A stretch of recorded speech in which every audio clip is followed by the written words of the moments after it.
Hi. I'm wearing specs because I'm going to have to refer to a script for this, because as you may have already noticed, this is going to be long. And this is only part one of two roughly equal parts, so this is squid long. This is bootlace worm long for me, hence the laconically self-aware title. So I don't know where to point for the fucking title, because I've no idea what YouTube's layout is going to be like 5 weeks from any given period. But this bit's usually the same, isn't it? Almost always, actually. This bit's play, this bit's time. Future people, bombard me with comments if this is ever not the case. I'm confident the apocalypse will precede it. I only say this because I don't know what the future holds, or how long I'm going to be able to speak as freely as this. There are people out there, shadowy cabals of domestic zoo animals, who seek to ban words. Certain words. But if any word is certain, then they all are. Banning a word really is like banning a number.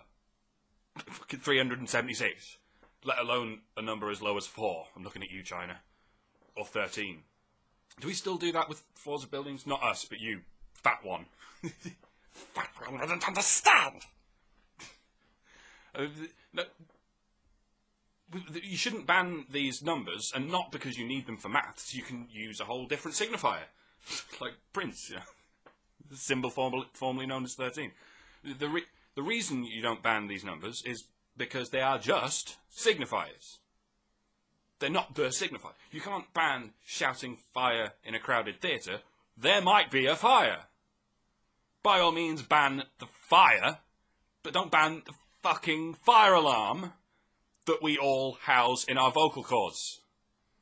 Nor do you ban the pictures of fire on the fire exits that remind you what fire is.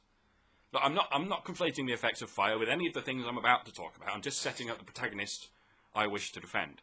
The noble hero of our age, freedom of expression, and its epic battle against its nemesis, censorship, an ugly mycelium lattice that exists only to choke the shit out of our cultural foundations and our linguistic roots.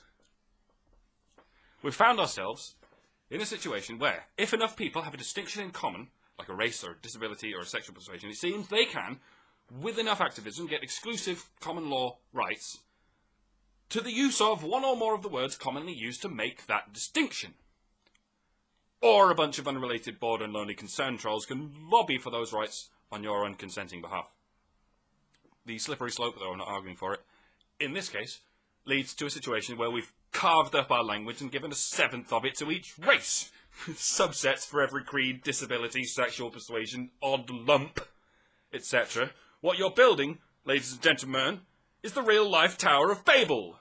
You're building it with bricks of deep butthurt. Stop it.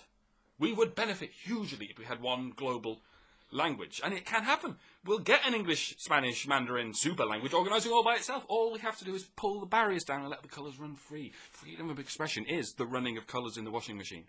If you put a red sock in with your whites, you're getting pinks back. There's no stopping it. You could send a small child in to retrieve the sock, but the small child will get diced and shredded by the machinery, turning your salmon pink mistake into a bright scarlet disaster. The main point is, and I'll keep coming back to this, is that a word can be as offensive as you like to a second party, the offendee. That's often the point of a word. A word should only be subject to control if it can be legitimately offensive to a hypothetical third party. And, this is the important bit, a word can only be legitimately offensive to a third party if said party is that thing. And that thing is whatever the first party, the alleged offender, intended it to be. Not whatever is on the list of things the third party might begrudgingly call themselves. If you have some sleeper cell trigger word that sends you into a psychological tailspin, you're like an old Victorian spinster who faints at the sight of an unusually large hat. I feel bad for you when you're a product of your environment, but, you're the crazy one. It's your responsibility to deal with your crazy bullshit. Otherwise, if I call someone a motherfucker, someone could butt in and say, "Excuse me, but I happen to be a motherfucker," and I find that remark offensive. We prefer to be called MILF lovers. Oh, well, I'm not fucking talking about you, am I? I've talked in the past about that word I'm not allowed to say because I'm white, and indeed that context in which I'm double dog definitely not allowed to say it. Okay, folks, we've experimented with giving a word to a race. It was a sweet idea, but ultimately fucking stupid and racist. I just want to see how many generations it's going to be before black people finally relinquish it, going, oh, shit, we finally understand what words are now, now that we've wrapped a quadrillion of them. How many elderly Koreans are you going to headbutt before you realise they're just using a word that means you? How many white people are you going to shank before you realise they're using a word that doesn't mean you? The only people offended by the term white trash are the people who are afraid they might be it. I've talked about the word rape, which thankfully I'm still allowed to say, but again not in conjunction with any funny or clever words. Who's trying to own the word rape, you ask? I think it's feminists. Not content with all the legal, domestic, medical and educational concessions, they've already ensnared feminists decide they want a word all to themselves that they can save from the clutches of the evil white man, and they have their sights set on the word rape. I won't bang on too much about feminism, except to say that it is what black power would be like if it was treated unironically as doctrine by most of the black people and many of the white people. That's a shit analogy, but you get the point. It may not be an explicit crime to use these words, but it's certainly an implicit sort of meta-crime. You can get fired from a job or banned from a public forum just for completing certain words. Just for tweeting a word, a celebrity or figurehead can lose measurable stock value overnight. Or gain it, depending on the spin. You'll remember Mongate from it was a while ago now, actually. In practice, I was on the fence there. I was on Gervais's side kind of in principle, but no one likes to admit that. And of all the stands you could make, of all the battles you could fight, Mong is a strange choice, since it's not a behavioural trait, it's a genetic one. And one wrongly associated with a country. It's like insisting on your right to refer to close siblings as Siamese. Alright, you do have that right, but you've got lots of rights, Rico. If we're opening it out that far, you've got a lot of rights to exercise, a lot of potential violations of those rights. Big leaks you could be patching up. Behavioural violations, for instance. Not physical oddities. As Chris Rock pointed out, and for the record, I'm not comparing blackness with disability, I'm comparing the prejudices that make this an offensive topic. As Chris Rock pointed out, there's a difference between a black person and a word I'm not allowed to say because I'm white, and the difference is behavioural. It's not like there are down sufferers and also down sufferers who deserve to be insulted. maybe there's one down sufferer out there who happens to be a bit of a bastard, but it's a pretty small demographic for use in satire. Calling someone a crippled bastard isn't that much softer than calling them a cripple. Nevertheless, I remain staunchly on the side of free expression. Take the word retard. I've mentioned before, a long time ago, that we call each other retards when we're being mentally slow, but we don't call each other cripples when we're being physically slow. Tricky, isn't it? But the answer is, neither word is inherently offensive. Take me. I am a myope. I'm short-sighted. But if I can't read a license plate and you call me an ignoramus, that's offensive because it's reductive about my condition. It paints my fundamental disability as a shallow character flaw, right? But if someone refuses to read the license plate because it's a foreign car, i.e. out of ignorance, then it's not offensive to call him short-sighted or myopic because that isn't reductive about his ignorance. It actually augments it in a way. It's obviously not trying to be true. It has poetic truth. Hence, it is highly offensive to refer to someone who has cerebral palsy as a cripple or a retard, but it's not offensive to refer to a healthy person who happens to be drunkenly falling into scenery as a crippled retard spasmoid. It, too, has poetic truth. Odd, isn't it, that a dyslexic could say, "You're so short-sighted," to a second party, and I wouldn't find that offensive. But if I said to someone who's bad at spelling, "You're so dyslexic," a dyslexic might find that offensive. Really, strip down all the correlations. If you find the term dyslexic any more inherently offensive than the term bad with words, all that points to is a Germanic bias against Romantic language. Or the other way around, figure it out.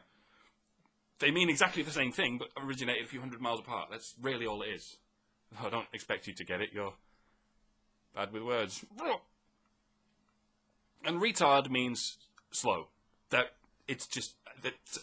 So to say retard as a noun is no more inherently offensive than saying retard as a verb, as long as it's used in exaggeration of an everyday avoidable flaw and not out of ignorance of a chronic involuntary one. Exaggeration isn't offensive. Ignorance is. The really offensive people are those who say, "Excuse me, I'll have you know my child is retarded." Your child's what? Is that the word the doctor used? Or is that just all you fucking heard? What your child has is a medical condition. You, sir or madam, are the goddamn retard. So, you can admonish people on the intention behind their words, but you can't just blanket forbid a word on grounds that some people misuse it, or have misused it in the past. Lots of words have been misused. Most of them, I might wager. Take the word hell. It used to be a verb, helan, meaning to hide or to cover, like the hull of a ship. Interestingly, the word hell is the same root as the word hull. True story. And nowadays, of course, hell just means a general bad situation, something from which one hides or covers. Again, it's gone from verb to noun, but again, it's been on one hell of a journey. The reason some people find the word hell offensive is because Christians got hold of it and misused it to describe eternal torture of the dead. But it doesn't mean that anymore, because no one believes that shit. Except, funnily enough, retards. Me saying hell can only be offensive if I myself believe it is a real place full of dead people. And me saying retard is only offensive if I myself believe I'm talking about someone with a neurological condition that they can't help. If I say it to someone and they do have a condition but I didn't realise it, it wouldn't be inherently offensive, just unfortunate and a little bit insensitive. Hence, if it ever does happen, it will be followed by a very grovelling apology. But if I say hell to mean just chaos, or I say retard to mean clinically healthy person being unusually stupid, then you have nothing to argue against except vestigial data. You're needlessly raking up the bad parts of history where they would do no damage if left unraked. The history of the chicken can be read in its DNA. Did you know there used to be dinosaurs? For eons, their ancestors chased and devoured and dominated our mammalian ancestors. Do you hold it against the chicken? No, it's just a chicken. It doesn't even remember being a dinosaur. And the word hell doesn't remember being a manipulative doctrine, and the word retard doesn't remember being medically reductive. And the word chick doesn't even remember being pejorative. In the early 90s, chick was the Saved by the Bell equivalent of cunt. You'd never get away with it in smart casual discourse, but just 20 years later, less than a generation, it's fine. It's as ubiquitous as dude, because it fits the same shapeless niche between young person and middle-aged person, chick. Now everyone says it. Girls say it. That chick, that dude there, that chick there.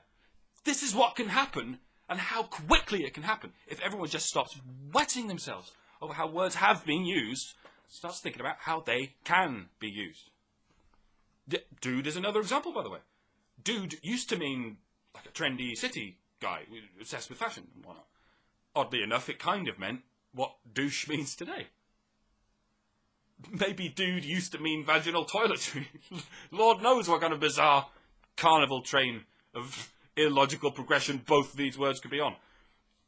But when a word sounds that good, dude, we do that. We discard the trendy city definition like a banana peel and keep the tasty phoneme in the middle, dude, to do with as we wish, to use to describe, not even describe, to address basically everyone. Who knows, maybe in 50 years we'll all be calling each other douche, just because it sounds so good. And because we'll all be so enlightened, we'll say, you know it used to be a feminine hygiene product, yeah? Yes, but now it doesn't. This is amusing, but it's not ethical grounds and certainly not legal cause to give the word's usage rights to any group of people claiming to be douches! This is the only thing approaching a halfway point. So I think I'm going to have to make this the halfway point. I'm not going anywhere. I'm not even going to turn the camera off. But you're going to have to fuck off for 2 weeks. Goodbye and fuck off.